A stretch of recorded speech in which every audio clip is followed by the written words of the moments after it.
Hello guys, Sweltheos here, and I am here with the channel's very first alternate history video, uh, which is covering what if Napoleon had conquered Russia in his 1812 invasion. Now, this is made on Google Slides, so it's nothing horribly high quality, but I don't really know any editing. I might try to learn it later, but I also might not. I actually kind of enjoyed just making a slideshow, and honestly, I kind of just wanted an excuse to study more history. I don't quite know how long this video will go. I've got some key talking points on the slides, but knowing me, I'll probably ramble on about something other than, the actual topic I'm supposed to be covering. So this will probably be a fairly long video.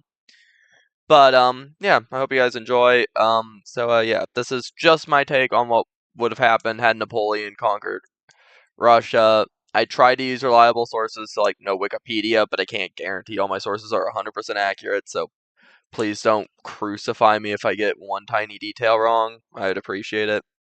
But anyway. So, wow, okay. Having these talking points actually completely scrambled my brain. But Europe in 1812, which is the year Napoleon launched the invasion, was pretty much all under Napoleon's control if you ignore Spain and the whole Peninsular War, which was basically Napoleon's Vietnam. He had several enemies in Europe originally that by this time he had defeated and significantly weakened. Uh, Great Britain, of course, was fine. They're across the English Channel. It's kind of hard to do anything to them.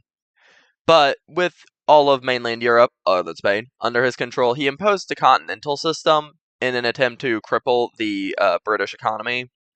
The only issue is that Britain had a massive overseas empire, and a lot of European nations at that time didn't quite match that. So all it really seemed to do was actually cripple European economies, while Britain was like, oh, well, that kind of hurts our economy a little bit, but it's fine, we'll just increase trade with our colonies. Obviously, Europe couldn't quite do that. And the big issue is that, so France and Russia, they had a kind of interesting relationship leading up to this point of that they were enemies, and then Napoleon, I think, destroyed the Russian army at the Battle of Austerlitz. Really cool battle. I should probably cover that at some point in one of my regular history videos. And Russia was like, huh, you're actually cool now since you've destroyed our army. What if we were friends? And Napoleon's like, that sounds great. And then Napoleon turned around and was like, hey, what if you don't trade with Britain? And Russia tried it, realized it ruined their economy, and pulled out of it. And Napoleon, being Napoleon, took that as a threat to his authority and decided to organize the Grand Armée to force, or I don't know, it's French. I suck at French. But yeah, the Grand Army, or Grand Armée, or however you pronounce it. Basically, he organized that to force Russia back into the blockade of Great Britain. That was the primary objective of the invasion. So I've included a helpful map, and I think you can see my mouse, but yeah, Great Britain, duh. This was Russia at the time. They owned quite a bit of land, and then everything surrounded by the red is basically the extent of what was under Napoleon's control, or at the very least, influence at the time. Technically, France was just this, but the Kingdom of Spain at the time had Napoleon's brother officially on the throne. In reality, it was more of a guerrilla war between the Spanish junta and Napoleon's brother, but basically Spain, somewhat under Napoleon's control. He had the client states in Italy that were more or less under his control. Confederation of Rhine, the Netherlands regions, somewhat Denmark. Denmark had this weird thing where they tried to be neutral and then kind of started to join the French, and then Britain blew up Copenhagen, and then they really joined the French, but they didn't contribute much. Also, the Duchy of Warsaw, which would later go on to become Poland.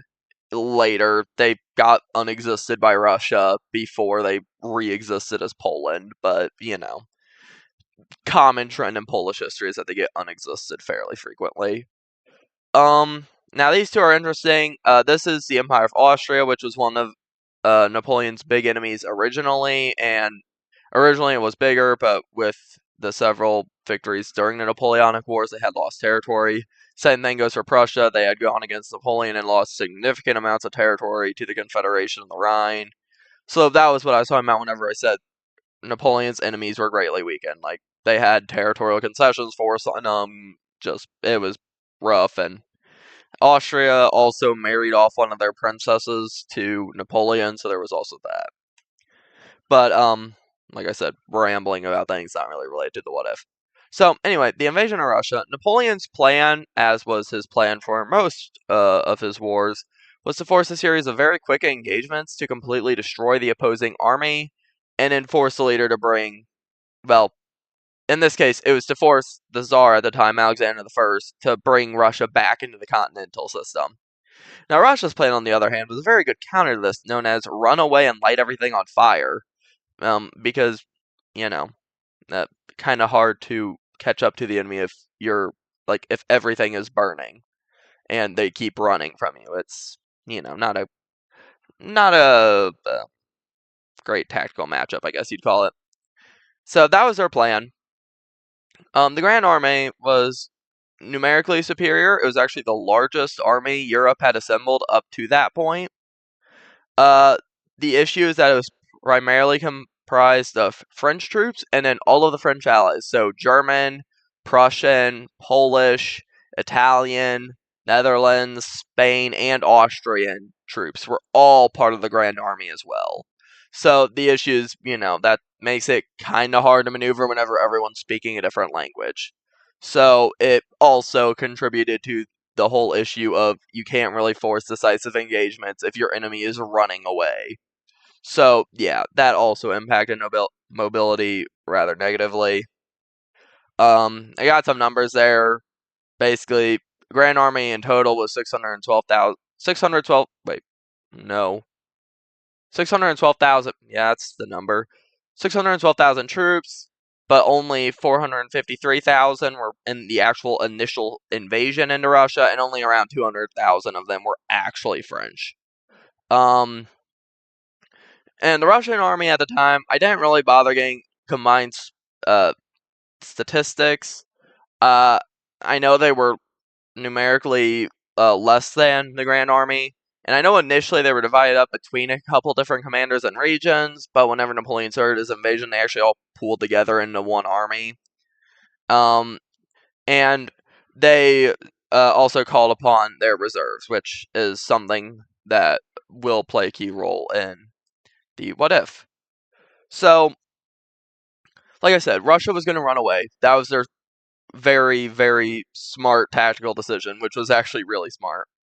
But obviously, they didn't really want to let Moscow fall without a fight. And as Napoleon neared Moscow, the Russian commander at the time, Kutuzov, I think that's how you pronounce it, decided to halt their retreat and prepare to battle Napoleon at Borodino. So historically, the Battle of Borodino was a very slim French victory. Napoleon didn't want to outflank the Russians because he thought that trying to do any flanking maneuver would let them escape, so he ordered a frontal attack. And it was basically just a back and forth between French and Russians along a 3-mile front until the French artillery finally dislodged the defending Russians. And then the battle kind of just descended into a cannon battle of where they just fire at each other. So it ended at nightfall. It was only about a day long. The fighting killed about 45,000 Russians, including the commander of the Russian Second Army, Bagration. Don't think that's pronouncing it right, but his name was Bagration, which he would lend his name to a World War II operation later that would destroy the German Center Army. A little bit of a neat little history fact. But yeah, he died in this battle, and it killed also about 30,000 French soldiers. So soon after the battle, the French entered Moscow, hooray, but the Russians lit it on fire, so, there was no shelter there and no food, and it was just kind of a burnt out town, and about as good as one. So, yeah, it was technically a victory because it allowed them to go into Moscow, but tactically it wasn't anything decisive like Napoleon needed it to be. Most people, I think, agree that the reason for that is that Napoleon refused to devote his reserve troops and the French Imperial Guard into the battle because, there was so much smoke during the battle that he couldn't actually see what the battle was doing, so he wasn't going to devote his best troops in. But that also allowed the Russian army to actually escape and regroup. And then once winter set in, the Russian army just drove the Grand Army out of Russia in the coming months. And that pretty much ended Napoleon's empire. It kicked off the War of the Sixth Coalition, which initially destroyed that little French empire and sphere of influence I showed you not too long ago. Technically, there was a War of the Seventh Coalition, but that one was honestly incredibly short. They met up for one battle. Napoleon lost his power again. He didn't regain his sphere of influence. It was pretty much Napoleon's last chance to get his empire back, but he actually lost the empire because of this failure to invade the Russians. So, the what if I chose to do, or like, I guess the point of divergence, as people would sometimes call it, is if Napoleon had dedicated the Imperial Guard and his reserves to the Battle of Borodino. So I think that might have actually brought about the decisive French victory that Napoleon would have needed to force Russia out of the war. It probably would have been able to crush the Russian army as it fled, and the main issue is that Kutuzov had dedicated all of the Russian reserves into this battle, so had the Russian army been crushed here, there wouldn't have really been a Russian army to quickly oppose Napoleon in the coming months. It would have been massively unpopular with the Russian populace, believe it or not. And, yeah, so it would have completely crippled the Russian military and their ability to fight back in, like, terms of military conflict. The Russian population would probably be furious at, losing their entire army. And then another thing is that Kutuzov probably also would have been replaced just because of how it, I read somewhere, I don't know if I cited it. I might try and add to the sites when I'm doing the description. I think it was a Wikipedia article, though, so not horribly reliable. But from what I hear, basically he came back to Tsar Alexander I and was like, hey, look, I've still got an army, so it's a Russian victory. And Tsar Alexander was like, good enough for me, reorganize the Russian army. But, if he came back with no Russian army, the populace probably would have pressured Alexander into having to oust Kutuzov, which, replacing your commanders while you already are in a bad military situation doesn't really make things easier. So, yeah, that would have also contributed to the chaos on the Russians' end and would have hampered any attempt to reorganize the Russian army. So, with this decisive battle of Borodino and this what if, there is no Russian army to drive the French back into winter, so Napoleon could just kind of stay for as long as he wanted without threat of retaliation, albeit he still would have been in a bad position. Russian winters are not known to be particularly friendly, especially whenever, your only shelter is some half-charred remain of a building. But still, with Moscow seized, which was the I don't know if it was the capital. It might have been St. Petersburg at the time, but it also might have been Moscow. But I know Moscow was a key city. But with Moscow seized and no Russian army to drive the French army back, Alexander might have actually just came to the negotiating table. It might not have been worth it to try and just let the winter do everything. So that's why we're assuming that Tsar Alexander I would have come to the, table to surrender to Napoleon. So had Russia surrendered to Napoleon, I imagine Napoleon would treat Russia the same as it had, Prussia and Austria in the wars beforehand. Russia had been France's enemy a couple of times, so Napoleon probably would force some territorial concessions to that Duchy of Warsaw I mentioned earlier, because that was one of his favorite tactics, was to be like, oh, you oppose me? Well, now your territory is going to this puppet state of mine I just propped up. So I think that probably would have been what he would have done. He probably would have forced Russia to give up some land to the Duchy of Warsaw. He'd also force Russia back into the continental system, almost guaranteed, since that was the entire purpose of the invasion. I don't think he would have replaced leaders. He didn't really seem prone to doing that with his other enemies. I mean, the guy who led Austria into war against them several times still remained in charge of Austria. Same thing goes for Prussia. The only time he ever really tried to replace a leader was in Spain. Was in Spain, but that wasn't a situation like this. So I think Tsar Alexander I would have remained Tsar, but he had also been there. So with Tsar Alexander I now having lost the invasion of Russia and suffered the humiliation at Austerlitz, I think he probably would have gotten the memo not to oppose Napoleon again. So even if he still remained the Tsar, he probably wouldn't ever make any opposition to Napoleon.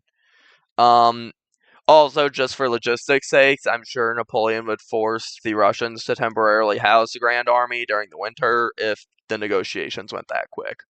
So, yeah, the Grand Army wouldn't have been quite as devastated, uh, assuming Russia had surrendered. Shocker there. So, how do I think that would affect the War of the Sixth Coalition? And the way I think it would affect it is that it wouldn't happen. Or at least not in the way we know it happened. So, yeah, because Great Britain, they were still at war with France, but they would not have been able to convince their mainland allies to join them in this scenario. So, that would have allowed Napoleon to focus exclusively on the Peninsular War and trying to counter the British.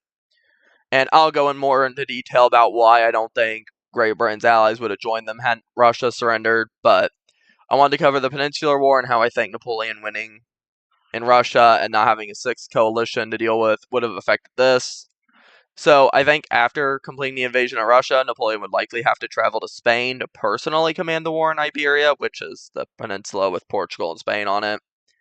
But yeah, he would have needed to go there personally to command it against the Spanish, the Portuguese, and the British allies that were there, because those were the three factions opposing Napoleon's will on Spain and Portugal. This war would definitely take a while to finish, and it would certainly be costly. Spain relied very heavily on guerrilla warfare, which was something it was kind of hard to counter, and combine that with the Duke of Wellington being there as well, and he was one of the best British commanders defensively. That would have also made it significantly harder. But I do think Napoleon, in the end, would have been able to enforce his rule on the entire Iberian Peninsula. Because at the time, so he had kind of ousted the Spanish monarchy, but the Spanish people didn't like that. Big surprise. And they kind of organized, we call it a junta, but it's basically a military government. But the Spanish junta had attempted to resist him, and he had actually pushed them back a little bit. He hadn't completely defeated them, but he had pushed them back before he had to leave to invade Russia. So I think he could do that again, and I do think he would still beat the Duke of Wellington, even if the Duke of Wellington was a good general. So I think Napoleon would triumph in the end. I don't necessarily know if he ever could have wiped out the guerrilla fighters, so it might have been a rather contested rule, I guess. But I think with his leftover troops, he could probably enforce it to the point that's not a serious threat, more of just a annoyance, or as big of an annoyance as a guerrilla warfare campaign against your rule can be. So he probably would establish friendly puppet governments in Spain and Portugal. I'll talk more about what I think happens to Spain later. I don't really cover Portugal, but he kind of divided them up between Spain and direct French control, and he'd probably just do that again. And then I think a victory in the Peninsular War would have also effectively forced the British off the continent for good. And I think I think the Napoleonic Wars as a whole would have settled more into a Cold War between France and Great Britain than any direct military conflict after presumed Napoleon victory in the Iberian Peninsula. So, how do I think this Cold War would probably go? So, even with Europe completely under Napoleon's control, I really don't think the British would have surrendered or made peace with France, because they really didn't have a reason to. Like, they weren't directly threatened. But I don't think direct conflict in Europe was an option anymore, and a naval invasion of Britain was almost impossible since the Battle of Trafalgar kind of dashed any dreams of that. So I think both sides would ultimately turn to economic and diplomatic warfare against each other, like trying to get allies and hurt the other's economy. And I need a drink because my voice is wearing out.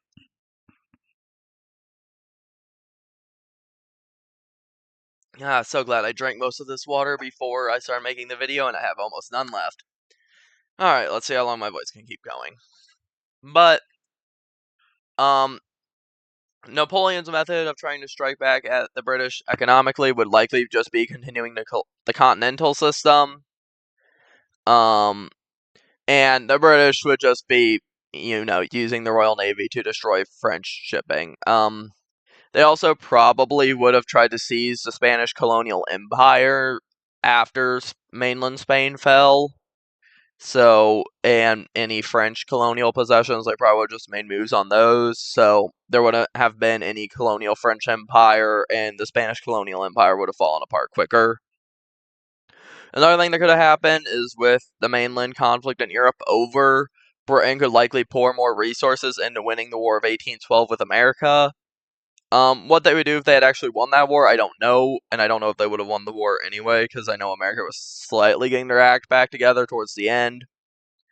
But I imagine if they had put more resources into it, and had they won, and I'm not going to offer a guarantee if they didn't win or if it ended like it did historically, nothing changes. But had they won, I don't necessarily know if they would have reconquered all of America.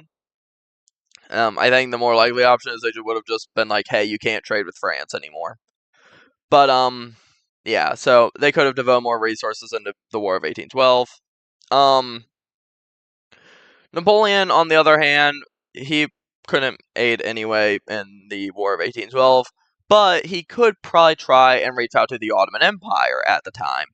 Because the Ottoman Empire was kind of a weird third party during the Napoleonic Wars. I do think there was an Anglo-Turkish war at the time, and Napoleon had kind of taken their side on that. He had also invaded them before that, but he had helped them afterwards. So, I guess better recent memories. But he probably would try and bring the Ottoman Empire over to his side, probably through, a mutual dislike of Great Britain following the Anglo-Turkish War. And he probably would have, tried to strengthen Ottoman military power and defenses, and he had done that earlier as well, so he'd probably just do that again.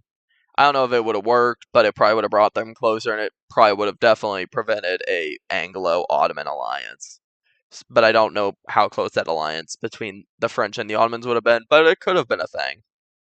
So, I think overall in this Cold War, I think Britain would deal more damage to France's economy and would probably get off better diplomatically, if I had to guess. Maybe not. I guess France would technically have more allies, but for what they actually provided, I would assume Britain's colonial empire outweighs France's spheres of influence. I mispronounced that word, but ignore that. But yeah, I think the British would deal more damage to the French economy than the French to the British economy.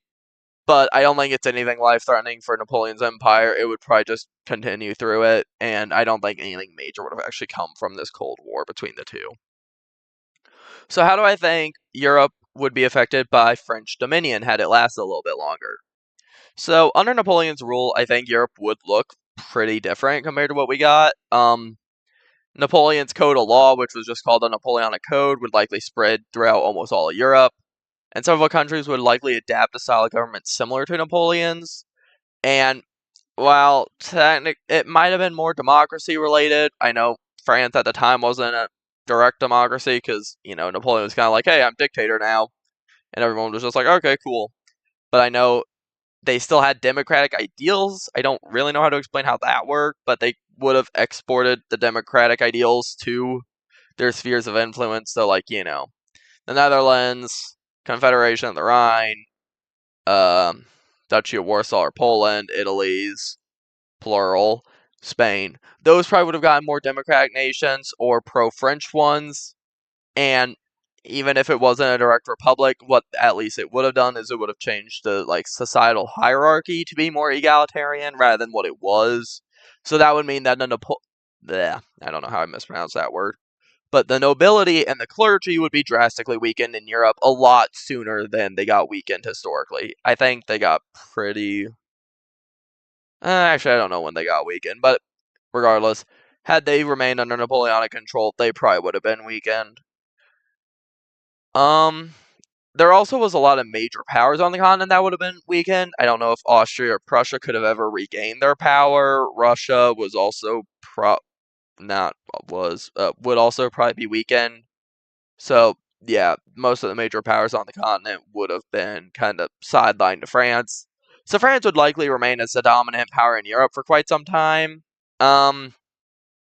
This is kind of far into the future, but I'm imagining German and Italian unification would also look very different, as France would either, depending on how competent Napoleon's successors are, France would either be the determining factor in which faction wins out to unify those countries, if it would allow that to happen at all, or assuming Napoleon's successors aren't competent, at the very least, it would have propped up other factions and given them more power to kind of sway how those reunification wars end up.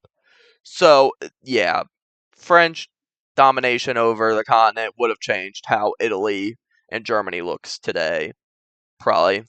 Europe as a whole would also likely become more anti-Britain as well, just because, diplomatic ties would have had to have been cut to, line up with Napoleon, and Britain probably would have tried to, cut off their shipping as well. So, yeah, Europe as a whole would probably just be a little bit less pro-Britain. I don't think French dominion over the continent would last forever.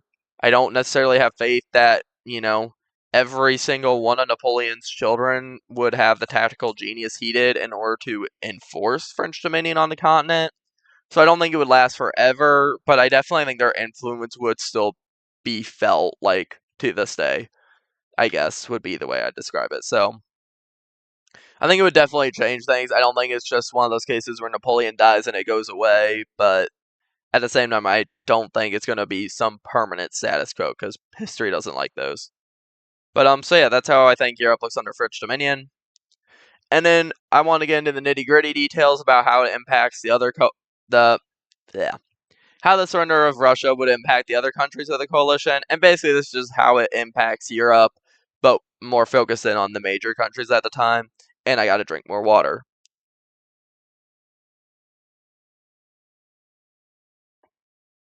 Okay, so Great Britain.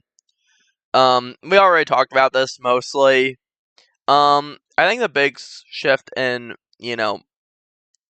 their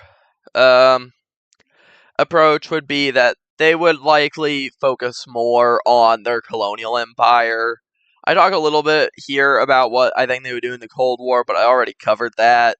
The only thing I didn't really mention is that they might try and put Denmark under more pressure, but I don't think anything would actually come of that other than just, the British blowing up Copenhagen again. So, yeah, without a land war, I really think Britain would have just turned all of their resources to maintaining their overseas empire. So that would probably impact the British Empire in the decades and years to come. It might affect how, they interfere with future conflicts on the European mainland. It might impact how they approach decolonization or what they do there, but I definitely think they would take a more colonial empire approach rather than, trying to play the politic game in Europe. So Russia itself would have probably also become a little bit more, I put submissive and isolationist, but I think isolationist would have just been the better word. I don't think they would have tried to expand their territories into Europe again after losing during an invasion. And they'd also probably be plagued by a lot of internal instability. I think Russia would heal their military and industrial strength, but it'd also probably try and stay out of European affairs for the most part, just because of the, humiliation of losing to Napoleon in such drastic ways in the course of a couple of years. So I think Russia would mostly just kind of stick to itself had they lost the invasion of 1812. And in Spain, assuming, the Iberian War goes the way Napoleon wants it to, which I think it would, assuming Russia surrendered, Spain would likely be, conquered by France again. I think they would have still existed as their own country, but I definitely think Napoleon would have placed his brother back on the throne of Spain, so there would have been a strong Franco-Spanish alliance that would be formed. But I don't think Napoleon's brother would ever have complete control. I think he'd have to deal with the guerrilla fighters and assassination attempts for a very long time. I also think, had they lost the Peninsular War, their colonial empire would have almost fallen apart instantly. So, because there's not even a stable Spanish home rule in this alternate timeline, so they can't enforce their rule on the colonies. So their colonial empire probably would have just collapsed and been absorbed more than likely by the British. Maybe there would have been some Spanish resistance, but I don't think Britain would have felt the need to keep them alive. They probably would have just absorbed them. So I think that's what happens to Spain. These are the three other major powers of the Sixth Coalition. So Prussia. I'm really hoping there's more water in here.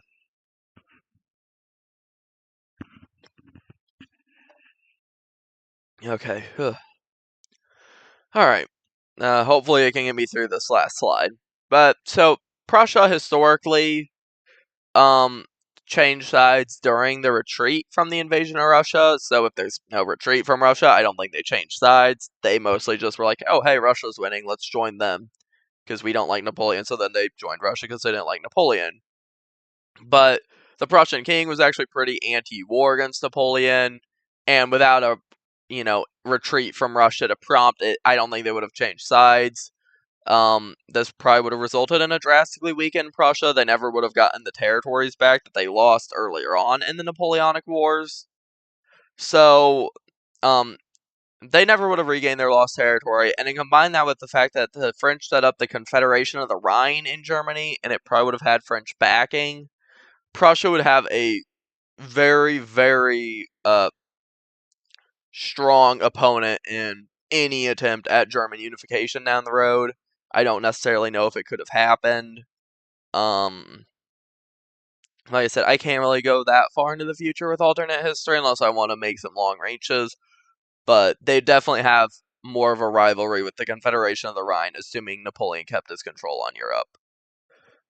So Austria, they were pretty anti-Napoleon as well, but they had lost almost every war of the coalition before the invasion of Russia as well, and they wouldn't have had any allies, so I don't think they would have tried to leap into a war again, especially, with Napoleon with his army back, and then Russia being basically a French puppet state for a time.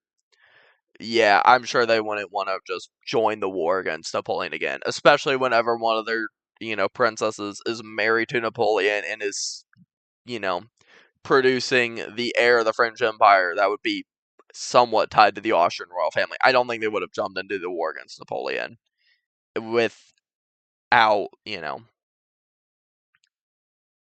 uh, like they're mainly an ally. So I don't think it would have happened. If it did, though, I think Napoleon would have just beat them again. So yeah.